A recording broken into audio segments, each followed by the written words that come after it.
Today, we're here to talk about motivation and specifically unlocking a blueprint for your child's motivation.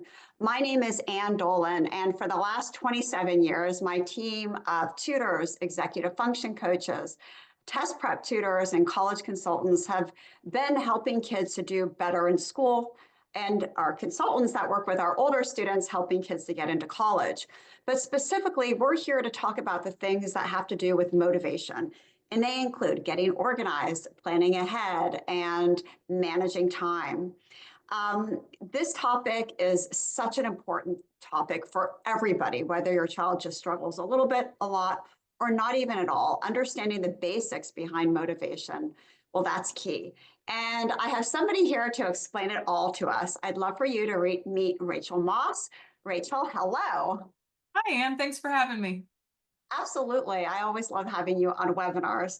A bit about Rachael. She is an executive function coach here with me at Educational Connections.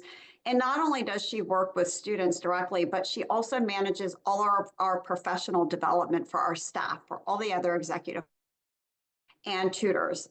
She's a former high school teacher, meaning that she's taught at the high school level, general and AP courses and honors courses. And she's also taught at the college level as well. Rachael has a master's in literature and another master's degree in secondary education. So Rachael, tell us, what do you do every day with your students when you meet with them? Well, every day I am in some way or another dealing with motivation issues, trying to understand student motivation, trying to understand how students are approaching their academics. And so as an executive function coach, I work with kids one-on-one every single day to tailor strategies to their own academic goals and to their own, like, I like to call them pain points, the areas where they might not be feeling as motivated, the areas where they might not be feeling as confident. So motivation goes into everything that I do all day. And because I also work with all of the other coaches and tutors at Educational Connections, I also know how student motivation is such a key to helping every individual that we work with. That's for sure. So tell us just the nuts and bolts. What exactly is motivation? So I think that whenever we think of motivation, we think of like motivational quote or motivational speaker, or like that motivational part of like the big movie, like the big sports movie where they're in the locker room and they're gonna pep them all up and then they're gonna go out there. And we also say things like every adult that works with kids will say things like, well, I'm going to motivate these kids by maybe offering a reward or giving an incentive. But all of those things, those aren't true motivation. I kind of think of that more as like maybe inspiration, But motivation comes from a combination of self-efficacy and self-regulation. And these are two things that are inside of us. We all have these. Self-efficacy is our belief about our ability to succeed at a particular task. And self-regulation is consistent and appropriate application of self-control in key situations. Now, if you have a student who deals with ADHD, for example, I bet that self-regulation is something you've heard of because for kids who have ADHD, self-regulation is really difficult. So a student who's self-regulated is going to ask some like basic questions like, how does this behavior like help me or hinder me? But if you're a kid who deals with ADHD or you have weak executive function skills, you might see kids engaged in things like task paralysis or what we call ADHD freeze, where they have a lot to do. They know they have to do it, but they can't necessarily access that like willpower to do it right away. And kids who deal with ADHD and weak executive function skills, they need greater incentive to change their behavior. And so by really understanding the components of motivation, we can also understand how to help all kids, especially kids who deal with ADHD or weak executive function skills. Yeah, that's for sure, Rachael. I was Yeah. talking to a colleague of mine a while back, and he said, I think ADHD should be changed to disorder of motivation because so many kids, really, really struggle with it. Yeah. So thanks for touching on that. Part of becoming motivated or getting yourself to do something, especially something that might be hard for you, revolves around a theory called the stages of change. I'm wondering if you can explain about a little bit about this and how it really is at the crux of motivation. This is actually something that I cover a lot when I do trainings with other coaches at Educational Connections. So we always talk about the cycle of change, and in the little like green boxes, you can see how these the steps on the cycle of change kind of like translate to things you may hear kids say. So it always starts with like pre-contemplation. You're not even thinking about change. And that's a lot of us as adults. We notice that a kid has to make a change, but the kid is in pre-contemplation. They're not even thinking about it. When they start to think about it, you might hear like kids in high school say, well, you know what, when I'm in college, I'll do things different then because it's different in college. I'll have to do it different then. So they're thinking of change and they're thinking about it in the future. In sessions with Educational Connections, we are really working with kids to help them go through all parts of this, to prepare to go through change, to take action towards those changes, and then to maintain it. Taking on new study skills, taking on new habits. So I think this is something that we can all reflect on anytime we make a change in life, whether that is to regularly do the laundry, something that I still need to change in my life, or anytime that you've gone into a new diet or exercise routine, you're engaged in the cycle of change. Academically, though, it is going to be those things that we hear kids talk about with their homework patterns, their study habits. So that's why it's so important to understand this, because motivation is about those thought processes, and so is our cycle of change. Rachel, I know that when I talk to parents that call our office looking for help for their kids, sometimes they'll say, I don't know, this sounds good, but you don't know my kid. My kid is really resistant. I see that they need help and they need to change, but they don't necessarily see it. So Yeah. they're at the pre-contemplation stage, which is very, very typical. How do you deal? I'm sure you have a lot of those kids on your roster. How do you deal with that? I do, and I'm so blessed because I get to work with students who are in high school and in college. So I'm working with older students, and that has a bit of an advantage because I can just like I can just name the elephant in the room with the kids that I work with. That's the strategy I personally use. Now, every single tutor and coach on the Educational Connections team has different ways to develop rapport and trust with students. My personal strategy is to talk to students about how this isn't what they want to do. I understand that this is not what you want to do right now. But then I start to ask them questions, not about grades, not about how they want to change or how they want to please others, but I start to ask them questions about stress levels. So you told me that you stay up all night to study for your science test. Do you like that? Does that like feel good? Does that make you feel confident? I can normally pinpoint areas where the student is stressed, and I can then use those to get the student to talk about change that they want to make to like reduce stress. And then it turns out that reducing stress is also changing things academically, changing things with habits. That's a strategy that I personally use because if you think about the populations of students I'm working with, high school kids and college kids, they have midterms, they have finals, they have unit tests. So there is definitely some academic stress there just with the coursework. So that's a way that I kind of like make a little road into that land of like pre-contemplation to see if we can find some common ground and then work together so that we can build effective strategies. Rachel, I noticed that when we first started, I asked where people were from and the grade levels, and we have a lot of parents here for younger students as well. So Yeah. I'm wondering if you could share a little bit about self-efficacy and how that applies to really all grades of kids. Yes, self-efficacy and self-regulation that we're going to talk about, this is for everybody. So self-efficacy is going to affect every single thing that a child chooses. So when you think about self-efficacy, you have to think about how to tap into that with kids. So the best example that I use is a kid, and we can think of a kid of any age who has to see and believe in their skill set. So for example, I want you to think of a kid who loves to write creative stories. But then when they have to write that research paper or that science fair report or that like history summary, goes, oh, I can't write. Oh, it's so hard. So in one area of writing creative fiction, the student has high self-efficacy. I'm a good writer. In another area, and it's task specific, I have to write a summary. I have to write something nonfiction. I have to write a report. Now the student has lower self-efficacy. I can't do it.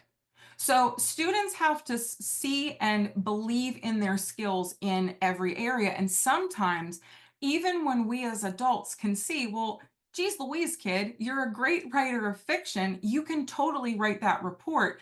The student can't see that because that's two different tasks. So one thing that we can do is we can tap into past performance and we can guide a student towards seeing themselves differently. But verbal persuasion, this isn't about like giving a pep talk. I mean, and we were talking about that the other day, like the difference between this and pep talks, right? So our knee jerk as adults is to see a kid like that situation I just talked about. Write a creative story or write a report, right? Like, oh, you're such a good writer. You can do it. We want to pep them up like that. But it's better to tap into self-efficacy through naming, noticing, and nourishing. So this goes beyond a pep talk. This isn't just saying, oh, you're the best, I believe in you. This is using examples of past performance because research shows us that past performance is going to supercharge a student's understanding of what they can do in the future. So we might notice, I noticed that you are really good at writing creative fiction. And I notice that you wrote a story that you set in like an old-timey setting. How did you learn about that? How did you make sure it was accurate? And then name the things that you see the student doing. Well, I saw that before you wrote that story, you read a whole book about the Wild West. And then we can nourish into the other skill set. I noticed that you actually did some research to write your creative story. I bet you if you think about writing something creative and you read something nonfiction, I bet you could write a report. I bet it's like a similar skill. So it's like applying something that we see the student able to do to another like sector of their life to like bridge those tasks. Yeah, that's such a great point. And also, I've worked with kids where they do well on a test, like they'll study effectively for a Yeah. test and they get a good grade and they think they got lucky. They Yeah. don't see the relationship. And when you can go back and say, remember that test and remember how you had that outline and that Hmm. helped to guide you as you prepared. I wonder if that would work this time around because you can take that from science to another subject. Hmm. You're right. That's completely different than, yeah, you can do it, which Yeah. doesn't always work. All right, Rachel, let's shift a little bit and talk about what exactly to say. Mhm. Tell us about that. So these are some things that I call these like coach conversation starters because this is really like what I use and what all the other coaches use when we talk with students and we're tapping into motivation. So if we want to tap into self-efficacy, I want you to think of a thing where you're talking to your favorite student and they have that test grade and maybe it's not the best. Now in your head, I know I do. I want to ask the question, hey, do you think you could have studied harder? That question isn't going to tap into self-efficacy. It's not going to tap into like past performance or get a kid to think about what they did that worked and apply it to another situation. So the better question is something like, hey, can you think of strategies for the next quiz that worked on other quizzes? Like I noticed that, you used a Quizlet and a teacher created study guide for science. Do you think that maybe we could get a study guide from your math teacher and then we could make a study plan together with it? So we're getting the student to reflect on what works for me in other classes, what worked for me on past assessments, and now we can apply that to something in the future so that the student can be successful. That makes sense, Rachel, because when kids feel like they have more control, that just really, really amps up their motivation because they think, okay, wait, I see how that's connected. I can do this. And that's a Mhm. big part of motivation for sure. What about self-regulation? You talked about that before, in addition to self-efficacy. Tell us about that, because we know through lots of research that regulation skills can be taught to kids. Oh, absolutely. So self-regulation absolutely can be taught because students who are self-regulated, they are asking themselves questions like, does this behavior get me the result that I want? So we can encourage that through giving students ways to reflect on behavior and how it works for them. So, and this is another like, coach conversation starter. So, and I think that this too is also mirroring how we generally want to talk to kids. So, like a situation where a student is going to turn in work, they have it done, and they maybe have to turn in the next day. Think like a research paper or something, some sort of writing. Yeah, yeah, absolutely. And so, like, our knee jerk might be to say, so you think you're going to get an A on this assignment? You feel good about it? Well, that isn't asking a student to reflect on behaviors or to reflect on ways that they can kind of control things and question ability. So, the better way to focus this is instead of saying, hey, you think you're going to get an A? Do you feel good about it? Have the student engage in a self regulation behavior. Say something like, you know what, let's get out the rubric that the teacher gave you. Or, if you don't have a rubric, let's look at the question that you were to answer. Let's look at the directions and let's look for how you can get the grade that you want. Let's check your work. That's a behavior. Going back over the work to check it to see if your work is matching what you've been asked to do. So simple things like this can also build in these great habits that are going to motivate kids to do better, because if a student engages in this self-regulation behavior, the thing that you said, Ann, about the kid, like, oh, I studied and it was an accident. This isn't an accident. You checked what the teacher gave you. You did a check for understanding to see if you're following the directions. So now the kid can't say, "Oh, I don't know how I did it." Now they do know how they did it. For sure. Yeah. It's self-regulation comes in many different forms, knowing the strategies that work, but also being able to sit down and focus on something long enough to get it done. And, instead of saying, you need to focus more or just pay attention, do your best today. We know that stuff works, but instead, giving them, asking, what might make this easier for you? Or how did you focus on this last time? You got all this done. Yeah. Going back to past history can be helpful too, especially if it's positive. We don't want to go back to past history and say, what did you do wrong? Because that's not really helpful, but when it's positive, we can. Yeah. Rachel, anything else about, since we have younger parents and younger kids here too, when kids just sit down and they have to do their work or they procrastinate, what about strategies around motivation when, as a parent, you're kind of frustrated? How do you handle that as a coach? Yeah, I think that happens to all of us that are working with kids, especially when we see those procrastination behaviors, because the knee jerk is to say, well, why didn't you do it sooner? I mean, I ask myself that when I procrastinate on things because it dramatically increases your stress level, and especially for students of, sorry, parents and families of younger kids. It's not just that the kid is stressed out, it's like you're stressed out too, because that's not just, your fifth grader's long division, that's now your long division. So, there are ways to get to the why of it. And that's really important. So we want to ask questions like, why didn't you do this sooner? Like kind of switching it a little bit. What made it hard for you to do this? Was this difficult for you to understand? Are you worried about something with this assignment? Because sometimes students of all ages, they will kind of put something off thinking, well, if I pay attention better tomorrow, I'll get it.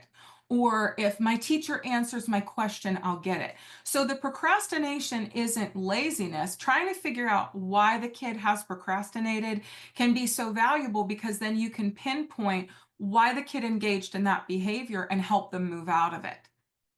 Yeah, as a tutor, I found a good question to ask was, what's the one thing you could do that would really help you get started? Mhm. That way, when you say, why don't you just start now? Or come on, if you paid as much attention as you do to your phone, you'd have this done by now. Yeah. But to your point, it's not giving kids strategies. And I like the one thing, like that, what's the one thing approach? Because for a lot of kids that are anxious, they've got a lot brewing in their heads. Even younger Yeah. kids think like, oh, it's so easy. Why don't you just do this? But Mhm. it's actually complicated to them.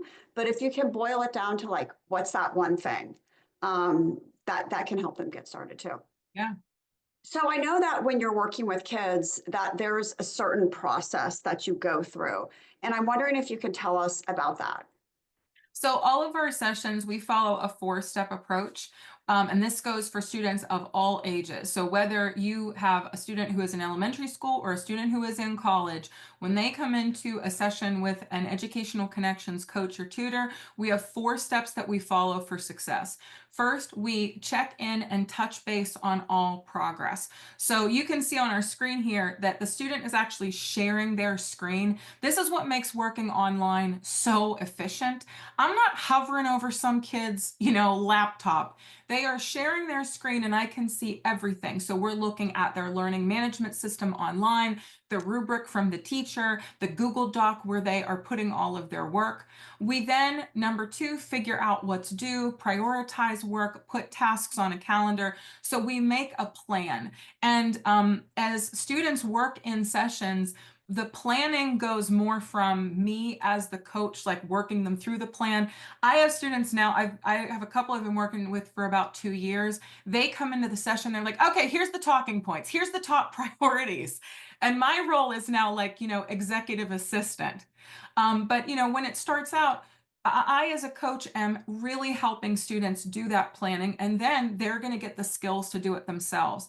We tackle worrisome assignments. We work on things collaboratively. Sometimes students will take 15-ish minutes of solo work time to work on something. And then we also use reflection to anticipate obstacles for the future. So we made this great plan for your homework, but if soccer practice runs late, how are you going to get this done? Let's put in some contingencies. So those are our four steps.